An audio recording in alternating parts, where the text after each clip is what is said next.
Recent గా కవిత ఉన్నారు కదా, కేసీఆర్ గారి కూతురు. అయితే ఈవిడ బీఆర్ఎస్ నుంచి బయటకు వచ్చేసి తెలంగాణ జాగృతి పార్టీ అని పెట్టి అధ్యక్షురాలుగా ఉన్నారు. ఆవిడది ఒక ఇంటర్వ్యూ చూస్తున్నాను. ఒక దగ్గర ఎక్కడ స్పీచ్ మొత్తానికి ఒక వర్డ్ వాడారు. ఏంటంటే 2 బ్యాచ్లు అంట. ఒకటేమో జై తెలంగాణ బ్యాచ్, ఒకటేమో ఉద్యమ తెలంగాణ బ్యాచ్. జై తెలంగాణ బ్యాచ్ వాళ్ళేమో అన్ని పదవుల్లో ఉన్నారు, ఉద్యమ తెలంగాణ బ్యాచ్ వాళ్ళేమో పదవులు లేవు, ఏమీ లేవు అని చెప్పి. అవును, ఇది ఇప్పుడు చెప్తున్నారేంటి 2025 లో? ఇంతకు ముందు ఏమైంది? 10 ఏళ్ళు పైన అయింది కదా. మరి 10 ఏళ్ళ నుంచి ఏం చేస్తున్నారు చెప్పకుండా? యువర్ పార్ట్ ఆఫ్ జై తెలంగాణ కదా. ఇప్పుడు ఎందుకు చెప్తున్నారు? కరెక్టే మీరు చెప్పింది. ఆ ప్రొఫెసర్ గారు గాని, లేకపోతే ప్రజలు గాని, స్టూడెంట్స్ కానీ, చచ్చిపోయిన వాళ్ళు వీళ్ళెవ్వరికి ఏమీ రాలేదు పదవులు. ఈ పొలిటికల్ గా ఉన్న వాళ్లే మొత్తము మెయిన్ గా కేసీఆర్ గారు, కేటీఆర్ గారు, హరీష్ రావు గారు, ఇట్లా మెయిన్ క్యాండిడేట్స్ వీళ్ళు తెచ్చుకున్నారు. కేసీఆర్ ఫ్యామిలీ అండ్ కో తెచ్చుకున్నారు. ఓకే, తెచ్చుకున్నారు. నువ్వు కూడా దాంట్లోనే పార్ట్ కదా. ఇప్పటిదాకా కడిగిన ముత్యంలా ఉన్నారు.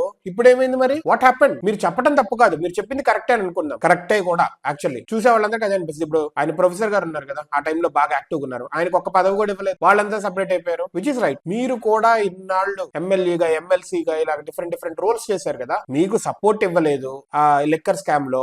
ఆర్ఎల్స్ కేసీఆర్ గారినో, కేటీఆర్ గారినో వీళ్ళని అరెస్ట్ చేస్తే గనక బీజేపీకి తెలంగాణలో ఇంకా ప్రాబ్లమాటిక్ అవుతుంది అని చెప్పి సాఫ్ట్ కార్నర్ మీరు ఉన్నారు, మిమ్మల్ని అరెస్ట్ చేశారు. ఎందుకంటే మిమ్మల్ని అరెస్ట్ చేస్తే పెద్ద పోయేది ఉండదు, కానీ లా ఈజ్ డూటింగ్ ఇట్స్ డ్యూటీ అని చెప్పి సెంటర్ లో ఉంటది అని చెప్పి వాళ్ళు మిమ్మల్ని అటుపక్క కేజ్రీవాల్ ని అక్కడ అరెస్ట్ చేశారు. దాంతో మీకు సపోర్ట్ రాలేదు అని చెప్పి మీకు కోపం వచ్చి విడిపోయారు మొత్తానికి. అప్పుడు మీరు అక్కడ ఉన్న లంచాలు, గించాలు అవన్నీ బయట పెడుతున్నారు. ఇన్నాళ్ళు ఎందుకు పెట్టలేదు? అంటే మీకు బయటకు రాగానే మొత్తము జ్ఞానోదయం అయిపోయి బుద్ధుడి కింద కూర్చున్నట్టు, చెట్టు కింద కూర్చున్న తర్వాత జ్ఞానోదయం అయినట్టు జ్ఞానోదయం అయిందా?